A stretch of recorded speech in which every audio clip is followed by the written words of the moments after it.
네, 안녕하세요. 바이블 달린 꿀린 거 프레셔스 루아입니다. 오늘부터 레위기 본문으로 들어가서 이제 순서대로 살펴볼 텐데요. 말씀드렸던 것처럼 레위기의 주제는 거룩이라고 말씀을 드렸어요. 이 거룩이란 하나님께 속한 모든 것들, 거룩하신 하나님께서 성별하신 것들은 거룩하다라고 할 수가 있는데요. 이 세상은 거룩과 반대되는 편이 있죠. 하나님을 떠나서 속된 그런 세상이에요. 그러면은 이 세상에 살아가는 우리는 부정함 가운데 있는데, 이 부정함은 죽음과 관련이 있어요. 어, 하지만 우리가 하나님께로 나아가기 위해서는 일단 정결해져야 돼요. 정함으로 가야 되는데, 이것은 정결을 뜻해요. 그렇기 때문에 이스라엘 백성들이 이 부정한 속된 세상 가운데서 부정한 상태이기 때문에 일단 정결의식, 하나님께서 하나님께로 나아오게 하시기 위해서 이스라엘에게 정결 의식을 요구를 하시는 거예요. 이것은 곧 말씀을 그대로 지켜서 행동하면은 정결하게 될 수 있도록 해주신 거죠. 이 정결 의식을 치르고, 즉 말씀을 지키고 나서 하나님께 온전하게 속해질 수가 있어서 거룩하다고 인정을 받게 되는 거거든요. 이 거룩은 한마디로 말하면은 거룩하신 하나님께서 구별하신 것들, 구별됨, 성별됨이라고 할 수가 있는데요. 예를 들면은 우리가 예전에 살펴봤던 하나님의 성막, 이스라엘 백성들 진영 이 가운데에 성막이 있었잖아요. 이 성막은 지극히 이제 거룩한 것이었는데, 이 바깥에는 이방인들이, 이 세상에는 이방인들이 사는 세상이지만, 이 진영 이스라엘 백성들이 이제 이 세상 가운데 살고 있잖아요. 여기는 이스라엘 백성들이 사는 곳은 정결한 곳이고, 바깥에 이방인들이 사는 세상은 부정한 곳이에요. 그쵸? 방금 말씀드린 그 단계에 의하면은 이방인들이 사는 세상은 부정하고 이스라엘 백성들은 정결해요. 하지만 이스라엘 백성들 가운데 있는 성막은 거룩한 성막이에요. 그런데 이 성막 안에 있는 지성소는 지극히 거룩한 곳이죠. 이 차이가 무엇이냐? 이 지성소에는 하나님의 임재가 있는 곳이에요.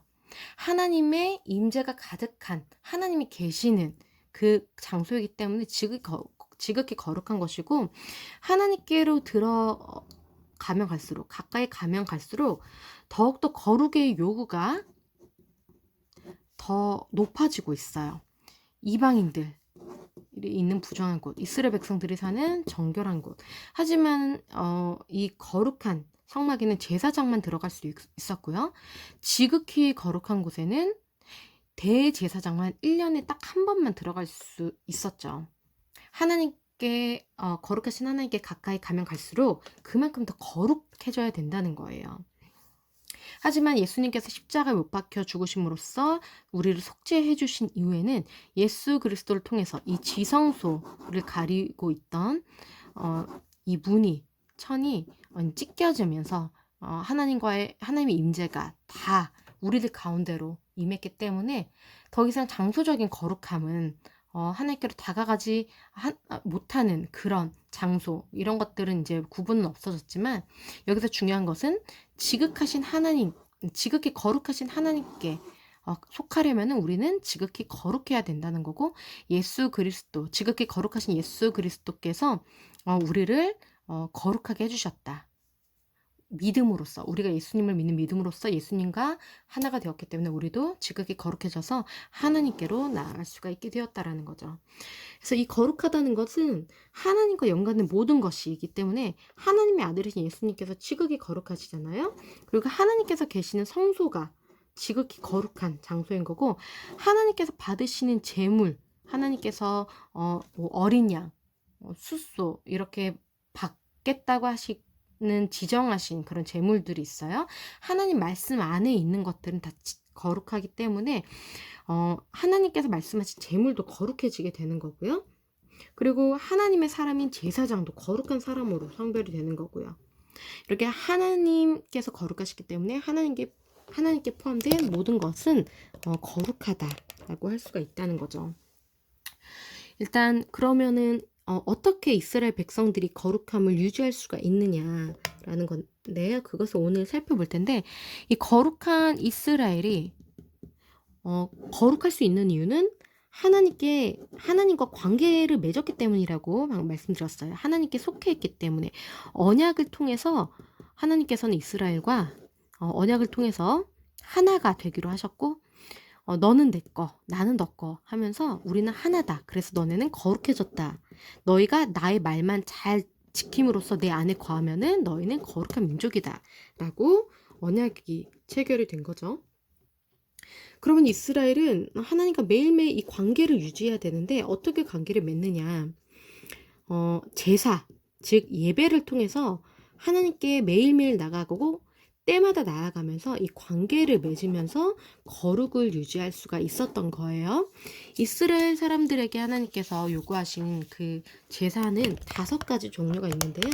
오늘 그 5가지 제사에 대해서 이제 설명을 드릴 거예요. 레위기 이제 처음부터 나오는 내용이 이 5가지 제사에 대한 규정인데요. 첫 번째는 번제예요. 이 번제는 올라라는 발음이 나는 히브리어로 연기가 올라가다라는 의미가 있어요. 이것은 하나님의 진노를 누그러뜨리다. 그러니까 노아가 홍수가 끝난 이후에 방주에서 내려와서 가장 먼저 한 것도 이 번제를 드리는 거였고, 다윗도 사무엘하 24장에 번제를 드리는 모습을 볼 수가 있어요. 예수님께서도 히브리서 7장, 베드로전서 1장, 에베소서 5장에 보면은 예수님께서 우리를 위한 번제물이 되신 비유를 확인할 수가 있는데, 이 번제를 이스라엘 백성들은 매일 아침 저녁으로 제사장이 하나님 앞에 나아가서 이스라엘을 대표해서 상번제, 매일매일 드리는 번제를 드렸고요. 개인이 일반 번제를 드릴 수도 있는 거였고요. 하나님께서 이 번제를 통해서 매일매일 이스라엘이 하나님께 나아오라고 말씀을 하셨습니다. 이스라엘에게 이제 번제 규정을 말씀을 하세요. 너희 중에 누구든지 나에게 예물을 드리려면, 누구든지 모든 사람 제한이 없어요. 누구든지 하나님께 나와서 예물을 드릴 수가 있어요. 선물을 드릴 수가 있어요. 네, 흠이 없는 것으로 하나님께 드려야 돼요. 흠 없다, 타밈이라는 발음이 나는 히브리어로 그런 단어인데, 온전하다라는 뜻이에요. 최상의 것이라는 건데, 하나님의 것으로 드리는 거기 때문에 최상의 것, 흠이 없는 온전한 것으로 드려야 되는 겁니다. 하나님께 기쁘게 받으시도록 드려야 되는 건데요.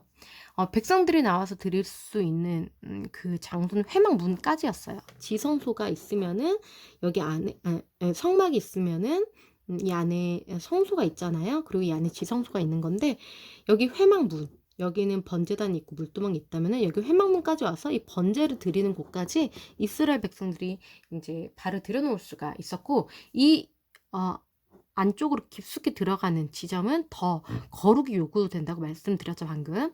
거룩이 요구되는, 더욱더 더 깊은 거룩이 요구되는 그 지점은 제사장만이 들어갈 수가 있었고, 지극히 거룩함이 요구되는 이 지성소는 대제사장만 들어갈 수가 있었다. 1년에 딱 한 번. 이렇게 더 하나님께로 다가가면 갈수록 거룩함이 요구된다 라는 것을 여기에서도 확인할 수가 있고요. 백성들이 하나님께 번제를 드리고 싶다 했을 때 이제 번제물, 흠없는 번제물을 가져오는 거예요. 그래서 그 머리에 안수를 하는 거예요. 백성이 자신의 진심을 담아서, 자신의 마음을 담아서 하나님께 드리는 제물로 하나님께 드리는데, 자신의 이제 죄, 하나님께 나아가는 사람은 죄가 없어야 되기 때문에 번제물에 자신의 죄를 전가시켜서 그것을 죽임으로써 내 죄가 죽었다, 이렇게 하나님께서 임시적으로, 예수 그리스도께서 이 번제물이 되어주시기 전이기 때문에 임시 방편으로 이 번제물을 사용하는 이 제사법을 임시적으로 허용을 하신 거죠. 그래서 이 번제물을 대신 이제 속죄물로 삼아서 수송아지를 죽이고 잡고, 그래서 그 피를 뿌림으로써 자신을 속죄하면서 하나님께로 나아가서 드릴 수가 있게 되는 거예요. 그 자격을 얻게 되는 거죠.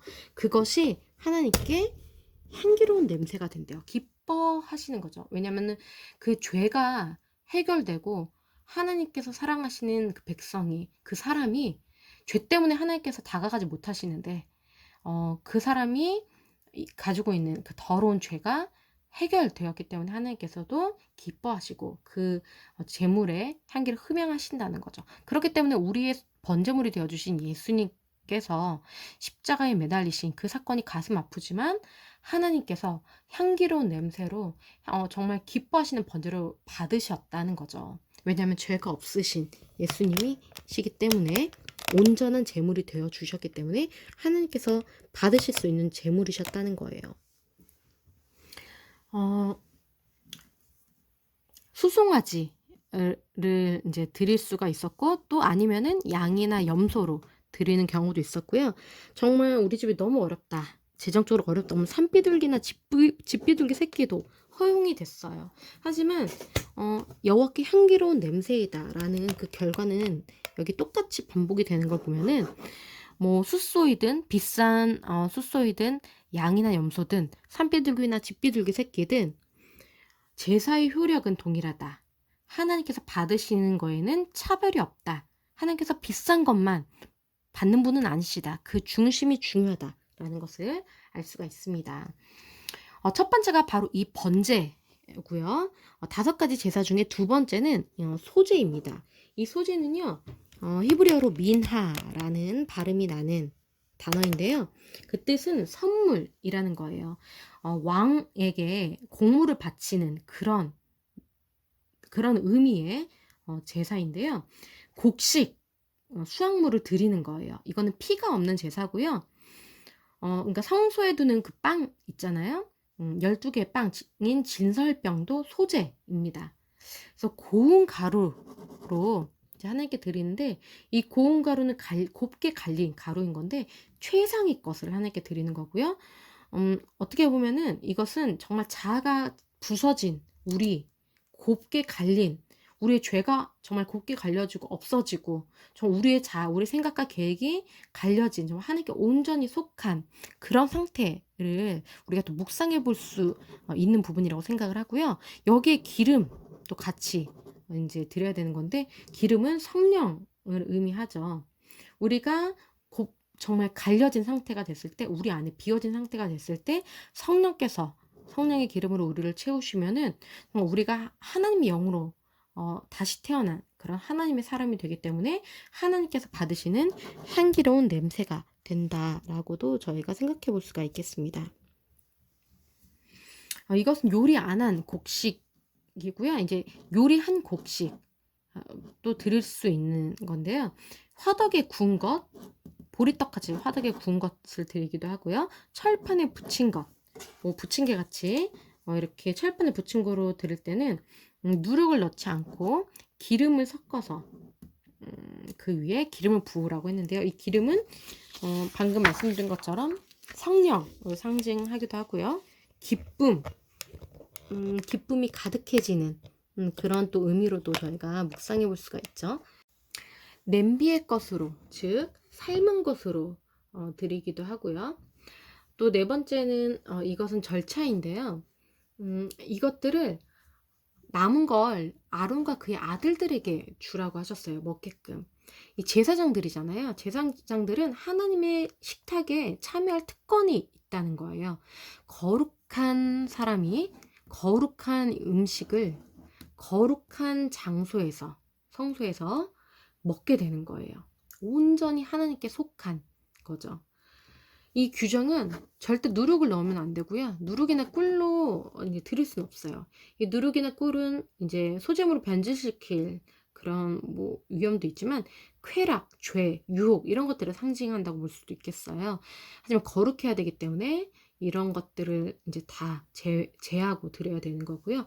썩지 않도록 정결하도록 이 소금을 소재물에 쳐였어야 되는 거고요. 이 소금은 맛을 내기도 하고 변치 않는, 썩지 않게 하는 것을 상징하기 때문에 하나님의 언약을 의미하기도 하죠. 첫 이삭의 소재를, 첫 이삭, 하나님께 감사의 의미가 있죠. 첫 것을 하나님께 드리는 첫 이삭을 이제 볶아 찌은 것으로 드릴 수도 있는 거고요. 세 번째 제사가 바로 이 화목제입니다. 화목제는 히브리어로 제바흐 쉘라밈이라는 발음이 나는 단어인데요. 이 뜻은 샬롬, 평화를 의미합니다. 화목하게 되다. 하나님과 화목하고, 또 이것은 독특하게 5개 제사 중에서 유일하게 성도 간에, 서로 백성들 간에 교제 친밀한 교제를 나누는 그런 의미가 있어요. 교제를 나누는 하나님과의 잔치, 백성들 간의 잔치, 하나님과 이웃과의 관계를 회복하는 그런 제사라고 할 수가 있는데요. 이것은 언제 드리는 제사이냐면은 감사할 때, 그리고 서원할 때, 그리고 자원할 때, 즉 낙헌제도 여기에 포함이 돼요. 이 화목제는 헌제자가 이거를 드리는 사람이 제물의 일부를 자신의 몫으로 돌려받아서 이웃과 함께 나눠 먹을 수 있는 그런 제사예요. 공동체성이 있는 예배와 함께 친교도 같이 어우러지는 그런 제사입니다. 예수님께서 이 화목제물로 이제 비유가 되시는 부분이 로마서 5장, 골로새서 1장, 에베소서 2장에도 나타나 있는데요. 우리도 성도들도 화목제물로 이제 묘사가 된 부분이 마태복음 5장, 고린도후서 5장에도 나와 있습니다. 그리고 이제 신약에도 보면 예수님께서 성찬하시는 부분이라든지 공동 식사 이런 부분이 사도행전 2장과 고린도전서 11장에도 각각 나와 있죠.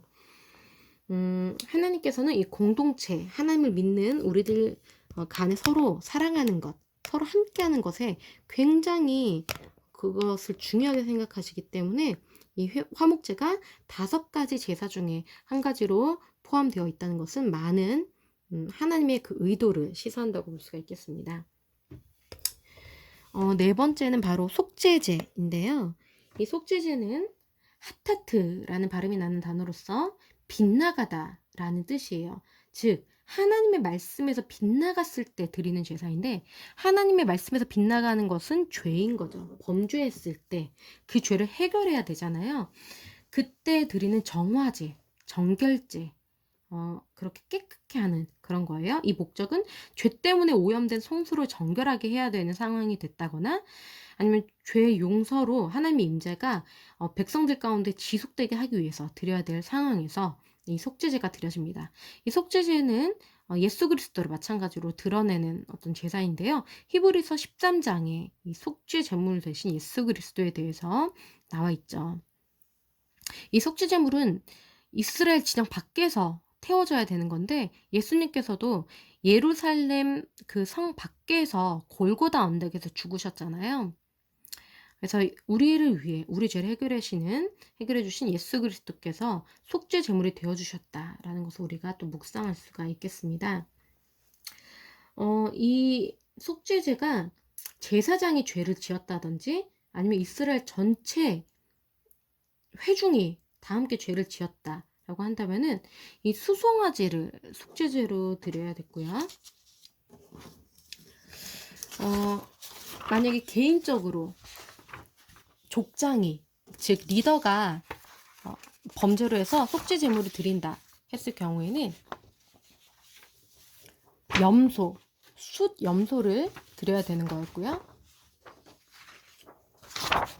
그리고 일반 평민이 죄를 지어서 속죄제가 필요하다라고 했을 때는 염소가 아니라 암염소, 그러니까 숫염소가 아니라 암염소를 바쳐야 되는 겁니다. 점점 그 제물의 가치가 이제 점점 줄어들고 있는 것을 볼 수 있는데요. 족장이 죄를 지었을 때는 숫염소, 평민이 죄를 지었을 때는 암염소를 드리면서 이렇게 속죄가 가능하다는 것을 저희가 봤을 때에는 하나님께 더 속한, 더 가까운 거룩한 사람일수록 죄를 지을 때 그 대가가 더 크다는 것을 저희가 묵상해 볼 수가 있고요. 한 개인이 죄를 짓는 것보다 공동체적으로 죄를 짓는 것이 더 큰 대가를 치러야 된다는 것을 저희가 알 수가 있고요. 리더일수록 죄를 지었을 때 그 값이 더 크고 더욱더 막중한 책임을 하나님께서 물으신다는 것을 저희가 기억해야겠습니다. 죄 등급에도 3가지가 있는데요. 첫 번째는 그릇 범한 죄. 그러니까 알지 못하고 모르고 지은 죄는 자백으로 속죄가 돼요. 레위기 4장 2절에 보면요. 하지만 의도적으로 지은 죄는 자백해야 되고 참회, 금식하면서 이제 그것이 경감될 수가 있는 건데, 하지만 대속죄일, 1년에 한 번 있는 대속죄일까지 죄 효력이 남아있다는 게 레위기 16장에 나와 있고요. 마지막으로 3번째 짐짓 범한 죄. 고의적으로 범한 죄는 죽음으로만 속죄가 돼요. 민수기 15장 30절에 그것이 나타나 있습니다. 이렇게 하나님께서 죄는 정말 그 의도에 따라서, 그리고 그 거룩한 임명하신 사람들에 따라서 그 책임을 좀 다르게 물으신다는 것을 저희가 기억을 해야 되겠고요. 우리는 성별된 그리스도인으로서 우리가 짓는 죄가 세상에 속한 사람들이 짓는 죄보다 더 심각하다는 것을 저희가 경각심을 가지고 하나님 앞에 바로 서야 될 것 같습니다. 이렇게 속죄제를 드려야 되는데 만약에 너무 가난하다 하면은 이렇게 아까 말씀드린 것처럼 비둘기로 대체가 가능하고요. 비둘기도 못 드릴 상황이면은 그냥 고운 가루로도 하나님께서 봐주실 수가 있어요. 그 효력은 동일하다라는 거고요.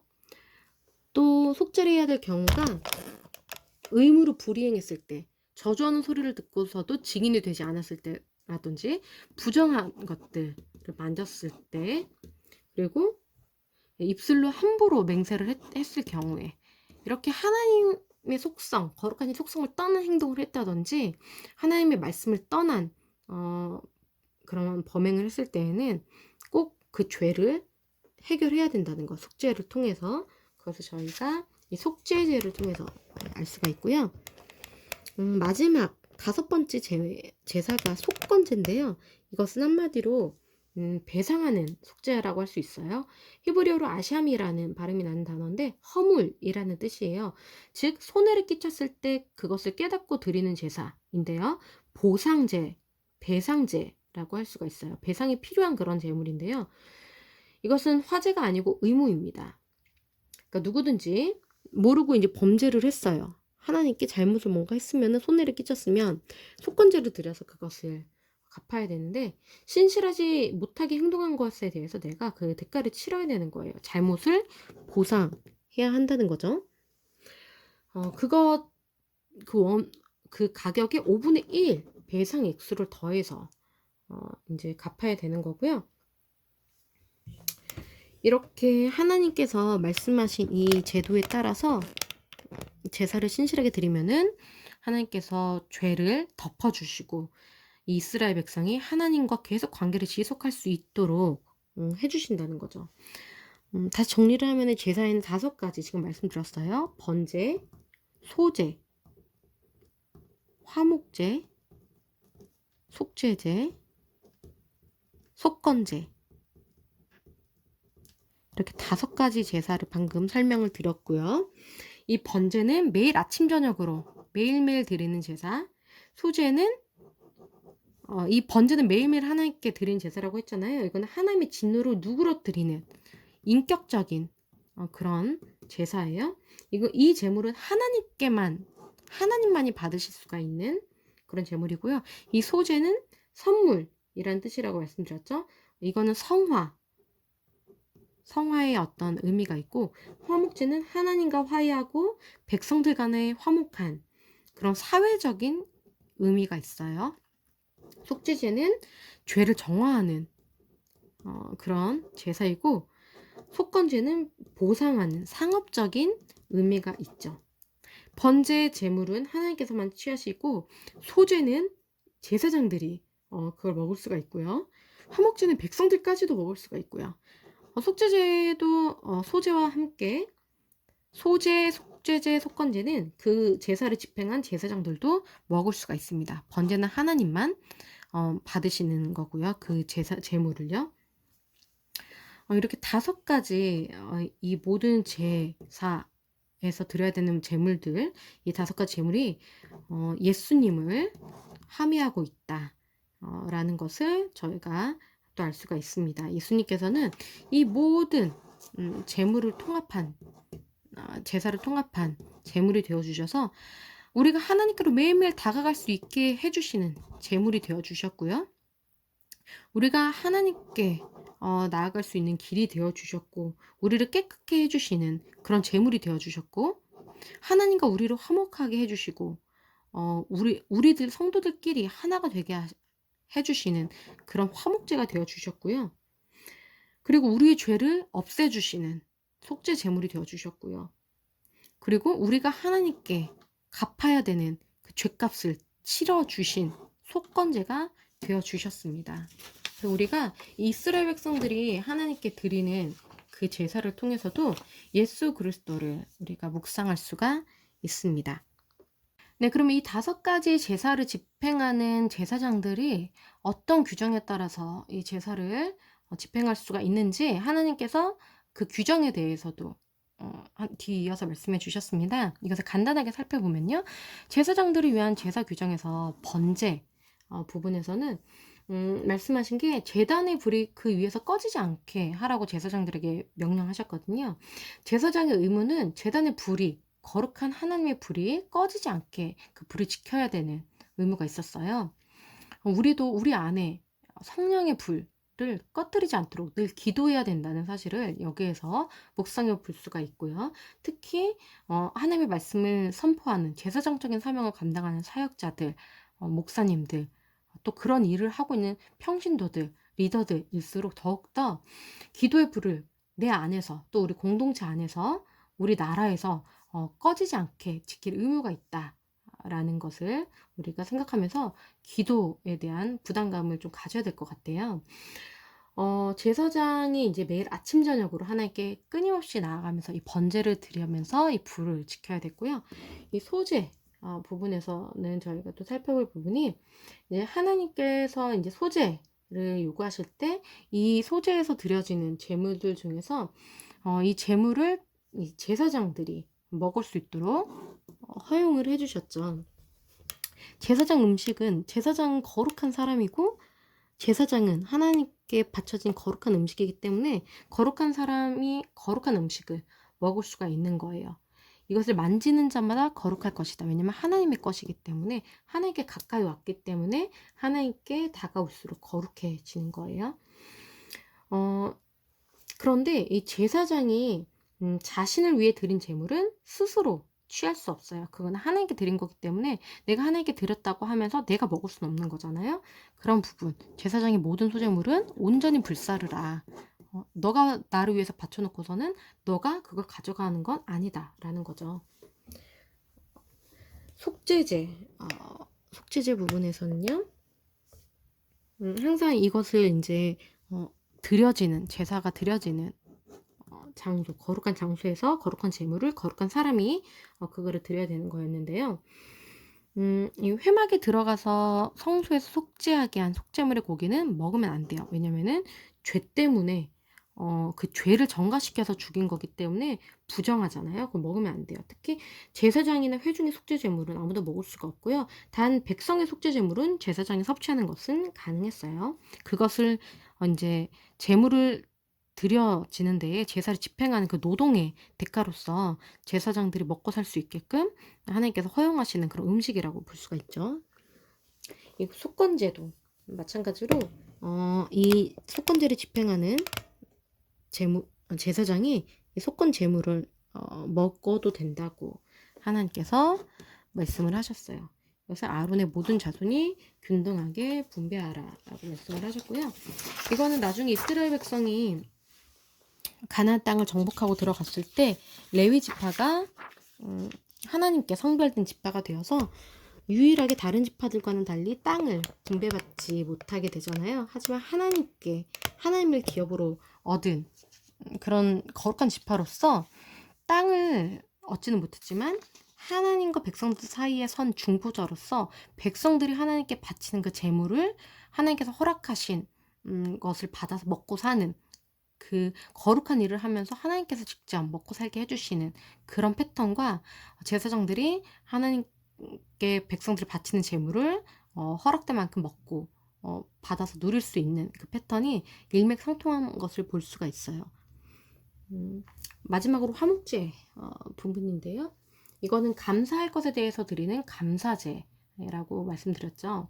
이 감사제는 그러니까 하나님께 감사할 때 드리는 이 제물을 제사장들에게 또 주어서 제사장이 취할 수 있게끔 하신 건데요. 그러니까 하나님이 자신과 동일시하시는 하나님에게 연합된 제사장을 이 거룩한 자신에게 바쳐진 이 거룩한 음식을 먹게끔 수고의 대가로 주시는 거고요. 또 서원제, 자원제도 있어요. 이거는 감사제보다 더 양이 많기 때문에 이튿날까지도 먹고 셋째 날에는 불사르라. 왜냐면 감사제는 이튿날 아침까지는 두지 말고 그날 먹어야 되는 건데 이건 양이 많기 때문에 이튿날에도 먹는 것이 허용이 되는 거고요.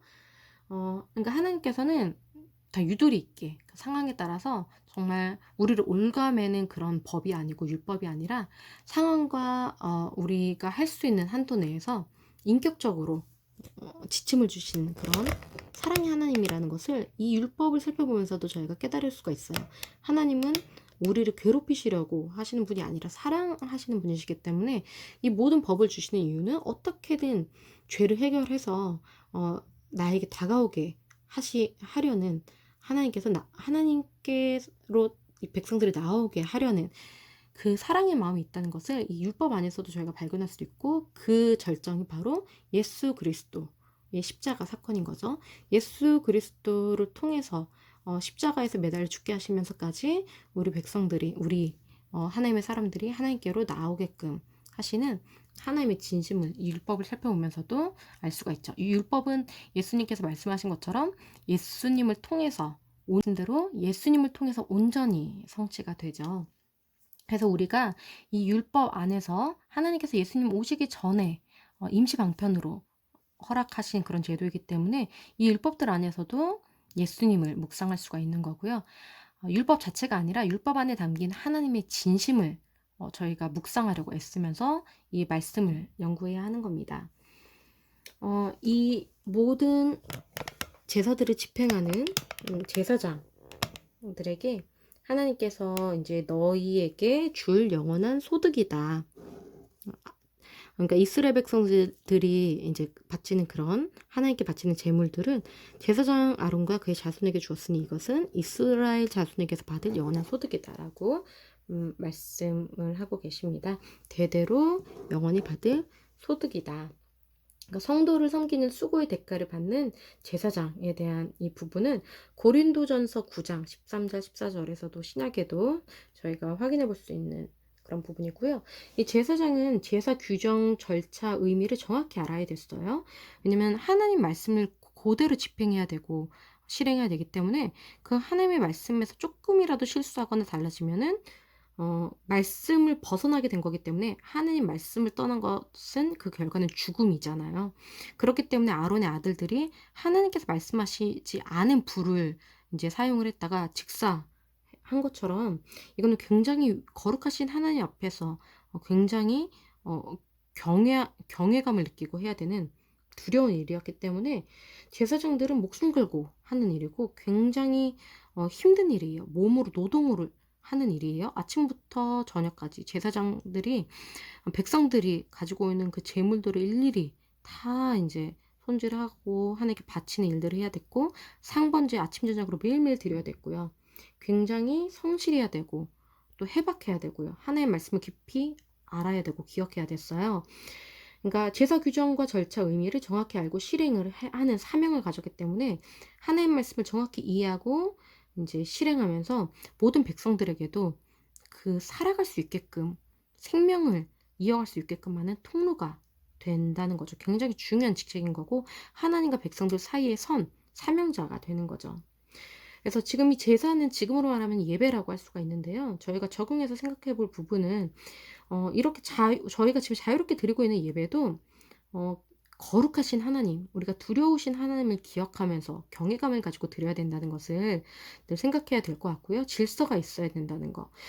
그리고 마음과 힘과 뜻을 다해서 드려져야 된다는 거. 정말 제사장들이 피땀 흘려가면서 제사를 드리고 그 백성들이 제사를 드리러 나올 때 자신의 집에 있는 정말 모든 재물, 큰 재물을 그 가치를 희생하면서 그 정말 정결한 예물을 가지고 나왔던 그 마음을 기억한다면 지금 오늘날의 우리도 하나님께 예배를 드릴 때 얼마나 희생적으로 얼마나 내가 가지고 있는 것들을 포기하고 희생하면서 얼마나 땀을 흘리면서 내가 하나님께 예배를 드리고 있는지를 묵상해 봐야 될 것 같아요.